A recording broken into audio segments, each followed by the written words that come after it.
Un mort et 11 blessés, bilan d'une explosion d'une roquette survenue jeudi à Goma, au Nord Kivu. Le gouverneur militaire de cette province s'est juste après rendu à l'hôpital général pour assister les victimes. 93 846 kilos de kits bureautiques réceptionnés par la CENI le 28 septembre. Ils sont destinés au bureau de vote. Nous parlerons également des inquiétudes des USA face à la montée des accusations judiciaires dont seraient victimes les opposants congolais. Inquiétudes exprimées lors du Conseil de sécurité à la 78e Assemblée générale des Nations unies. L'on célèbre ce 29 septembre la Journée mondiale du cœur. Elle vise notamment à mieux faire connaître au grand public les facteurs de risque liés aux maladies cardiovasculaires. Nous serons en ligne avec Dr Noël Ochudi, cardiologue.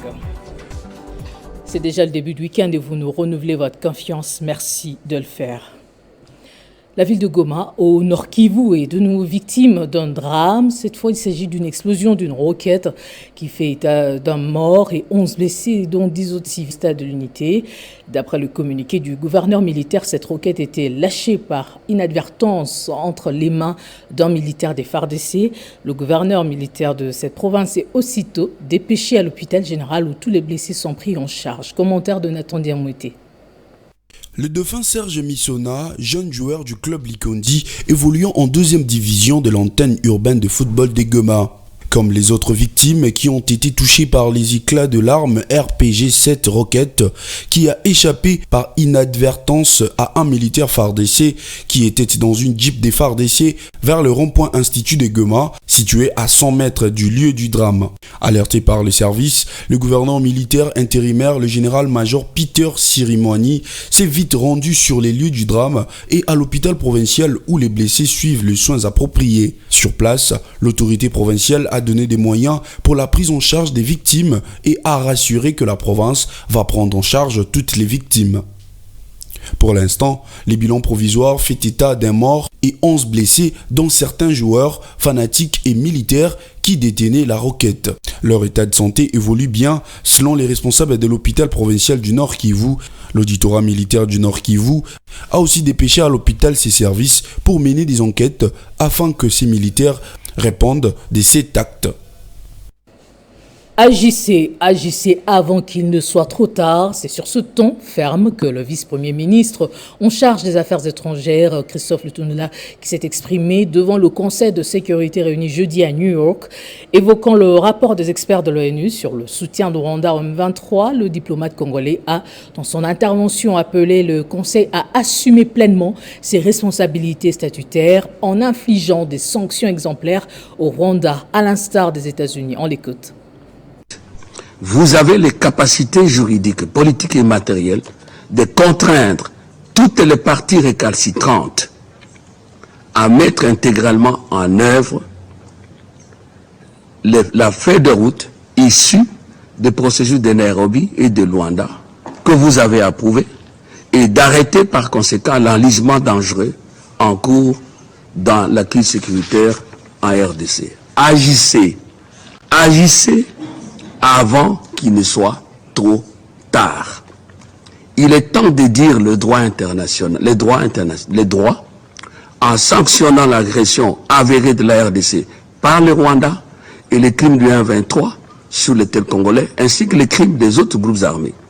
Il est grand temps de hausser le ton en sommant, sans équivoque, aussi bien le 1-23 de déposer les armes, d'aller au cantonnement des sites prévus à cet effet, de s'intégrer dans le PDDRCS.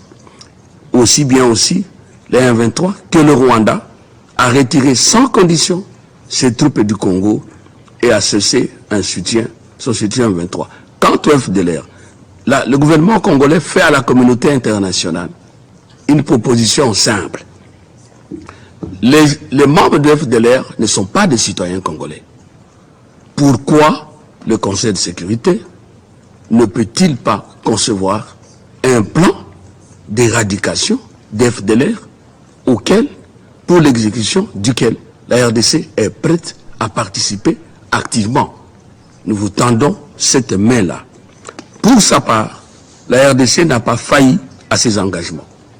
nous ne cesserons jamais de nous battre pour protéger l'intégrité territoriale et l'indépendance de notre. Et à l'approche des élections générales, ici en RDC, les USA ont exprimé leurs inquiétudes face à la montée des accusations judiciaires dont seraient victimes les opposants congolais. Le Conseil de sécurité l'a fait connaître à la 78e Assemblée générale des Nations unies en présence des délégués congolais et des délégations de la sous-région. Les élections en République démocratique du Congo suscitent beaucoup d'intérêt et d'attention de plusieurs. Les salons diplomatiques et beaucoup de chancelleries occidentales et africaines s'y invitent au débat. À la 78e Assemblée générale des Nations unies, le sujet a été abordé avec acuité. Parmi tant de sujets abordés par les congressistes à l'Assemblée générale des Nations unies figurent la situation sécuritaire, les départs de la MONUSCO et les élections. Concernant les élections, les États-Unis d'Amérique se disent être préoccupés par la pression politique à l'approche des scrutins de 2023, notamment les violations de l'expression civique, les harcèlements et la violence contre les membres de l'opposition et de la société civile par les forces de sécurité et les procédures judiciaires impliquant 2 candidats déclarés à la présidentielle. Parmi les candidats déclarés à la présidentielle figure Matata Ponyo qui a déposé le premier sa candidature pour les prochaines échéances électorales. Ce dernier serait impliqué dans les dossiers Boukangalonzo, où il continue à clamer son innocence et la Cour constitutionnelle, en violation de toutes les procédures légales, continue à entendre Matata Ponyo, alors que cette Cour s'était déjà déclarée incompétente dans le dossier RP001. Pour la toute dernière séance, la Cour constitutionnelle a reporté pour raison des maladies au 16 octobre 2023. Entre-temps, le candidat président de la République Matata Ponyo continue à se préparer pour lancer sa campagne électorale pour des joutes de 2023. Les États-Unis d'Amérique et d'autres chancelleries occidentales demandent à ce que la justice cesse toute poursuite judiciaire à l'encontre des acteurs politiques et surtout à l'encontre des candidats présidents de la République.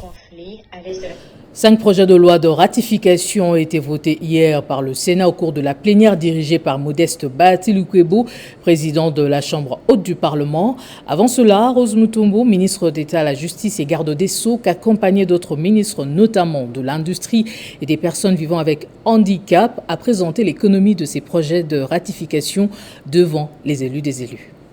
La ministre Rose Mutombo a relevé l'importance et la nécessité de ces projets de loi pour la bonne marche de la nation. Il s'agit notamment du projet de loi portant code pénal congolais, du projet de loi portant code de procédure pénale congolais, du projet de loi fixant le régime des zones économiques spéciales en RDC, du projet de loi portant création de la médaille, de la voyance pour la patrie et du projet de loi de ratification portant autorisation de l'état des sièges sur une partie du territoire national. Dans son speech, la ministre d'État à la Justice a indiqué que ces projets de loi de ratification viennent renforcer l'arsenal juridique congolais. Selon elle, le projet de loi portant code de procédure pénale congolais fixe les amendes à payer et une peine de servitude pénale allant d'1 année à 3 ans de prison lorsqu'une personne est condamnée pour chantage. Quant au projet de loi sur la médaille de la vaillance pour la patrie, il permet à tout vaillant soldat ayant perdu une partie de sa mobilité pendant une guerre à avoir non seulement la médaille comme récompense de la part de la République, mais aussi à bénéficier d'autres avantages qui seront fixés par les décrets du Premier ministre.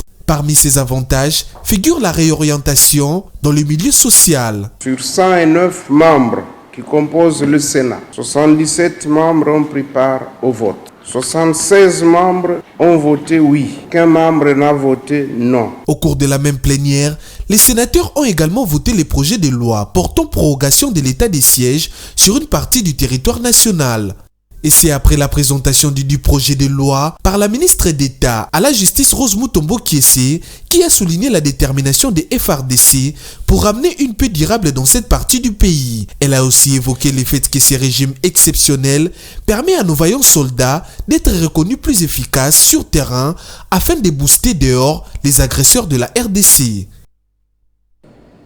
La CENI a réceptionné jeudi en soirée à l'aéroport d'Ndjili 36 palettes de kits bureautiques représentant 93 846 kg provenant de la Chine. Le matériel électoral acquis par la centrale électorale est destiné au bureau de vote dont une partie servira au préalable à la casquette de formation en cours avant son déploiement à travers le territoire national. Après plus de 4 heures de débarquement, cet équipement électoral a été stocké à l'entrepôt de la CENI situé dans l'enceinte de l'aéroport d'Ndjili. La CENI qui a lancé jeudi l'atelier de rédaction du code de bonne conduite des journalistes. Il s'agit de la bonne conduite à suivre pendant la période électorale ainsi que des mesures de gestion de la campagne électorale. Ces assises vont s'étendre sur 3 jours, soit du 28 au 30 septembre prochain, et devront déboucher sur l'élaboration d'un document fixant les directives à suivre par le journaliste pour la réussite du processus électoral en cours au pays. Dans son mot, lu à l'occasion par Jean-Baptiste Itipo, chargé de communication à la centrale électorale, le rapporteur de cette institution, Patricia Ntseya, a souligné que ce travail peut contribuer à la réussite et à l'échec du processus électoral. Une chose est d'élaborer un code de bonne conduite et une autre est de le mettre en pratique scrupuleusement. Le souhait le plus ardent de la Commission électorale nationale indépendante est que chaque journaliste puisse en prendre connaissance et s'y référer pour un processus électoral apaisé. Pour sa part, Serge Ndjibou, rapporteur adjoint du Conseil supérieur de l'audiovisuel et communication, a appelé les participants à cet atelier au pragmatisme. Le CESAC s'est fait fort d'adresser une énième mise en garde aux médias congolais enclins à prêter le flanc aux pulsions politiciennes de la campagne électorale précoce. Il a été clairement demandé à tous les médias qui s'adonnent à cette pratique au mépris de la loi de cesser immédiatement sous peine de sanctions conformément à la directive du CESAC numéro CESAC/AP/001/2023 du 21 juin 2023 relative à la campagne électorale à travers les médias. Cet atelier connaît la participation des agents de la CENI, des membres du ministère de la Communication et Médias, du CESAC et de l'Association des médias en ligne. Le monde célèbre le 29 septembre de chaque année la journée du cœur. Elle vise à mieux faire connaître au grand public les facteurs de risque liés aux maladies cardiovasculaires et favoriser ainsi leur prévention. Mais comment se protéger contre cette maladie qui constitue un véritable problème de santé publique en RDC? Nous sommes en ligne pour en savoir un peu plus avec Dr Noël Ochoudi, il est cardiologue. Bonjour docteur, quelles sont les principales origines des maladies vasculaires cérébrales? Voilà, les principales causes des maladies vasculaires cérébrales sont appelées des facteurs de risque cardiovasculaires. Et ces facteurs de risque sont au nombre, il y a plusieurs facteurs de risque, mais généralement ils sont regroupés en deux. Il y a d'un côté des facteurs qu'on appelle non modifiables et de l'autre côté des facteurs modifiables. Parmi les facteurs non modifiables, on a essentiellement l'âge, le sexe et l'hérédité. Pour ce qui est de l'homme, lorsqu'il a plus de 55 ans, il est exposé à avoir des maladies cardiovasculaires, et pour la femme, lorsqu'elle a plus de 65 ans. Alors pour les facteurs modifiables, nous avons essentiellement l'hypertension artérielle, le diabète sucré, l'obésité, l'excès de cholestérol dans le sang, le mauvais cholestérol. Donc il y a ce qu'on appelle la sédentarité, c'est-à-dire pratiquement l'inactivité physique, et bien d'autres facteurs de risque qui sont à l'origine des maladies vasculo-cérébrales ou cardiovasculaires. Quel comportement adopter face à la présence des AVC? Alors, le comportement qu'il faut adopter, c'est d'abord qu'il faut agir en amont. Il faut faire ce qu'on appelle la prévention primaire, je dirais même la prévention primordiale. Ça veut dire qu'il faudra éviter de s'exposer aux facteurs de risque cardiovasculaires modifiables. Je les ai cités tout à l'heure. Il y a des facteurs de risque modifiables que l'on peut facilement éviter, notamment l'alcool, le tabac, la sédentarité. Ce sont des facteurs, l'obésité, sont des facteurs qu'on peut éviter. Et quand on évite ces facteurs, on réduit le risque de faire des accidents vasculaires. Mais lorsqu'on a déjà fait un accident vasculaire, ce qu'il faudra faire, c'est la prévention secondaire. Ça veut dire qu'il faudra consulter un cardiologue parce que le risque de refaire un autre AVC lorsqu'on en a déjà fait un, le risque est très élevé, il est multiplié par 5 ou par 6 chez quelqu'un qui a déjà fait un AVC. Et donc, on n'est pas à l'abri lorsqu'on a fait un AVC, on n'est pas immunisé de faire un autre. Au contraire, le risque d'en faire un autre est très élevé. Donc, il faut voir un cardiologue qui mettra en place un traitement pour éviter de refaire un AVC. Vous avez évoqué les préventions primordiales. Y a-t-il d'autres préventions, docteur ? Oui, donc la prévention reste le moyen le plus efficace pour lutter contre les maladies cardiovasculaires parce que la prévention, elle ne coûte pas cher et elle est à la portée de tout le monde. Quand je parle de prévention, je me focalise beaucoup plus sur la prévention primaire. Ça veut dire que lorsqu'on n'a pas encore développer une maladie cardiovasculaire, on peut l'éviter en évitant les facteurs de risque qui sont modifiables, donc évitables. J'ai cité parmi eux l'hypertension artérielle. Il y a un certain comportement qu'il faut avoir, éviter de manger trop salé. Lorsqu'on est dépisté d'hypertension, il faut être suivi correctement. Il y a le diabète sucré. Il y a un comportement alimentaire qu'il faut avoir, éviter de manger trop sucré. Mais lorsqu'on est déjà atteint, il faut suivre un traitement efficace pour équilibrer le diabète. L'obésité, il faudra éviter. Et lorsqu'on se retrouve déjà dedans, il faut faire des efforts pour lutter contre l'obésité. Il faut voir un diététicien, un endocrinologue, un cardiologue. Et il y a l'alcool, la prise excessive d'alcool qu'il faut absolument éviter parce que l'alcool a un effet toxique direct sur le cœur, mais également un effet sur les vaisseaux. Le tabac, lui, va carrément boucher les artères pour provoquer des accidents vasculaires. L'augmentation du mauvais cholestérol dans la mauvaise alimentation, l'alimentation industrielle, ça c'est rempli de mauvais cholestérol qui vont boucher les artères et provoquer des accidents vasculaires. Donc, pour faire simple, il faut adopter des comportements pour endiguer l'évolution des maladies cardiovasculaires en luttant contre les facteurs de risque que j'ai énumérés tout à l'heure. Il y en a plusieurs, mais les principaux, en tout cas, facteurs de risque sont ceux que j'ai cités. Merci, docteur Noël Otudi, pour ces informations. Je rappelle que vous êtes cardiologue. Direction le pays de l'oncle Sam, l'enquête en destitution voulue par les républicains contre le président américain Joe Biden s'est ouverte jeudi avec une première audition parlementaire. Celle-ci avait été demandée par le chef républicain de la Chambre des représentants, par Kevin McCarthy, reprochant au chef d'État démocrate d'avoir menti au peuple américain sur des affaires dont son fils Hunter Biden à l'étranger. Cette procédure ne pourra aboutir qu'au cas où le Sénat délibère à huis clos et vote aux 2/3 après l'étape de la Chambre des représentants.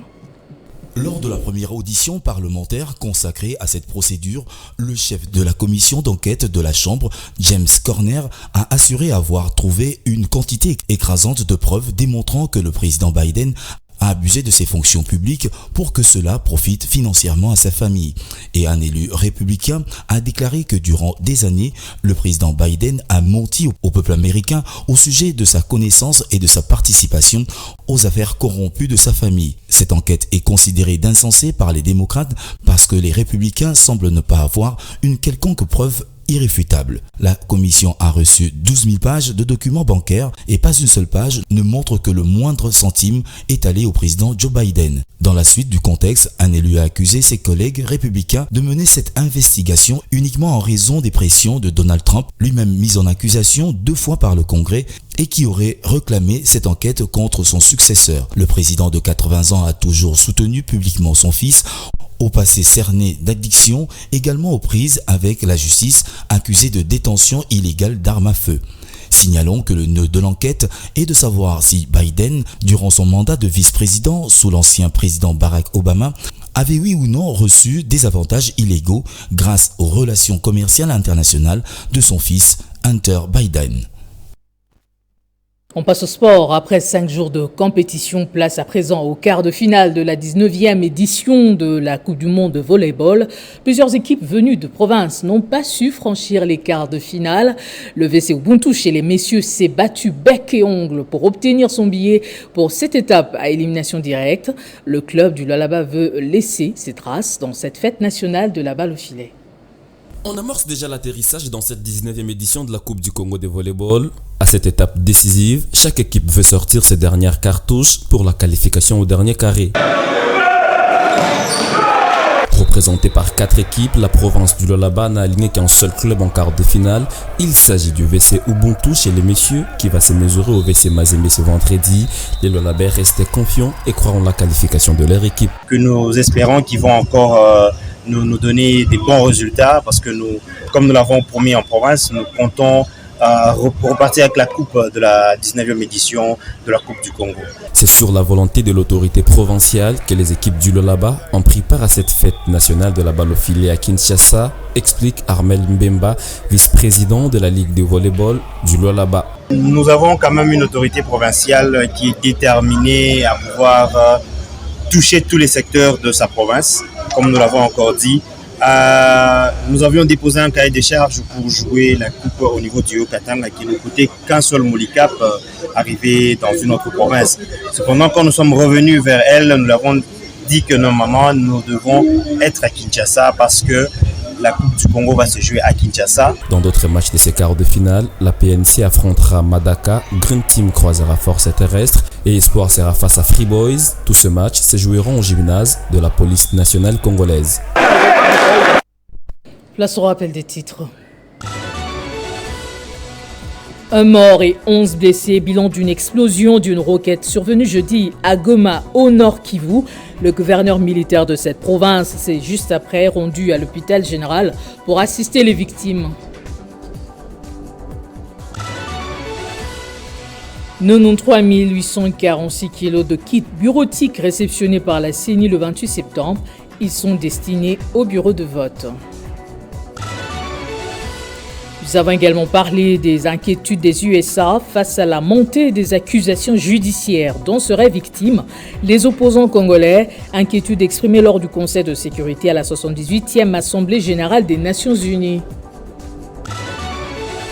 L'on célèbre ce 29 septembre la Journée mondiale du cœur. Elle vise à mieux faire connaître au grand public les facteurs de risque liés aux maladies cardiovasculaires. Vous avez suivi les explications du Dr Noël Ochudi, il est cardiologue.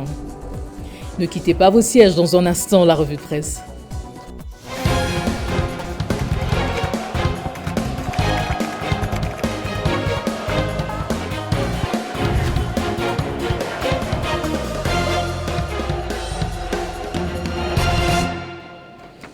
Et c'est avec Héritier Tamboa qui me rejoint dans ce plateau. Bonjour Héritier, bienvenue. Merci beaucoup Gloria et salutations respectueuses à toutes ces personnes qui nous suivent de partout. À la une de votre revue de presse, le ministre de l'EPST, Tony Mwaba, interpellé à l'Assemblée nationale. Oui, Gloria, d'ailleurs, c'est une précision qu'apportent les journaux parus ce vendredi. C'est suite au repêchage à l'Exeta 2023, ainsi Forum des As au titre. À sa une, nous allons les voir ensemble. Conséquences de la confusion dans la proclamation des résultats de l'Exeta 2022-2023. Le ministre Tony Mwaba a interpellé à l'Assemblée nationale. Le média renseigne que c'est un député national qui a adressé cette interpellation. Selon l'élu, deux causes motivent son acte. En premier lieu, il y a la double publication des résultats de l'examen d'État 2022-2023. Le deuxième motif de l'interpellation, selon nos confrères, c'est le fait que Tony Mwaba aurait, j'utilise bien les conditionnels, pris une décision obligeant les parents à payer les frais de participation à l'Exeta avant le 25 octobre 2023. Politico révèle pour sa part que c'est le député national Willy Bolio, membre du Front commun pour les Congo, qui a saisi le bureau de la Chambre basse du Parlement pour exiger des explications au ministre de l'enseignement primaire, secondaire et technique, Tony Mwaba. Le rédacteur de l'article mentionne à sa une repêchage à l'Exeta 2023. Tony Mwaba interpellé à l'Assemblée nationale. Alors Tony Mwaba devra également renchérir les tabloïds, s'expliquer sur les exigences de paiement de frais des passations d'épreuves à l'examen d'État pour l'édition 2024 et les délais fixés pour l'acquittement de ses devoirs fixés avant le 25 octobre prochain. Gloria, d'un média à un autre, Média Congo, titre à ça une conséquence de la confusion dans la proclamation des résultats de l'État 2022-2023. Le ministre Tony Mwaba, interpellé à l'Assemblée nationale, selon ce média Gloria, qui rapporte d'ailleurs les propos du député Willy Bolio. C'est la première fois dans l'histoire de l'organisation de l'État, déclare-t-il, qu'on puisse connaître une deuxième session ou une récupération ou encore une délibération. Pire encore, souligne le député et renseigne le média, Tony Mwaba aurait permis de confier à une entreprise privée l'impression des photos des finalistes. Dossier à suivre. Plus loin de la RDC, mieux du continent. Attentat meurtrier contre une procession religieuse dans le sud-ouest du Pakistan. Oui, Gloria, c'est comme ça que titre le média France 24 et il rapporte qu'au moins 52 personnes ont été tuées ce vendredi dans une explosion contre un rassemblement religieux dans la province du Balouchistan, dans le sud-ouest du Pakistan. Selon ce média qui cite notamment des sources pakistanaises, l'attentat est survenu au moment où le public s'est rassemblé pour une procession marquant l'anniversaire de la naissance du prophète Mohammed. Une information confirmée d'ailleurs par le ministère de l'Intérieur pakistanais. En revanche, Gloria, le journal des Montréal, voulais-je dire, nous laisse lire, ici vous le voyez, Pakistan, plus de 40 morts, des dizaines de blessés dans une explosion. L'explosion est survenue près d'une mosquée au moment où le public s'est rassemblé pour une procession, je l'ai dit, devant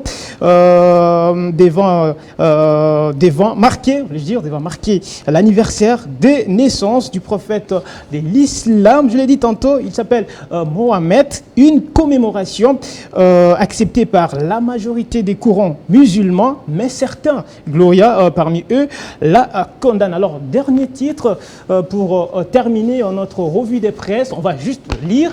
Pakistan, les bilans d'une attaque kamikaze près d'une mosquée monte à plus de 40 morts. Vous avez vu, c'est le titre du média Ouest France. Et c'est par ici que nous mettons un terme à notre revue des presses de ce vendredi. Gloria Mbouya. Merci Héritier. Moutala. Merci Héritier Tamboa pour ce tour d'horizon. Je vous remercie. Vous me déstabilisez. Voilà qui met fin à cette édition du journal. Merci de votre attention exigeante. Belle fin de semaine à toutes et à tous. Sur Espace 50, prenez soin de vous. Dieu bénisse la RDC.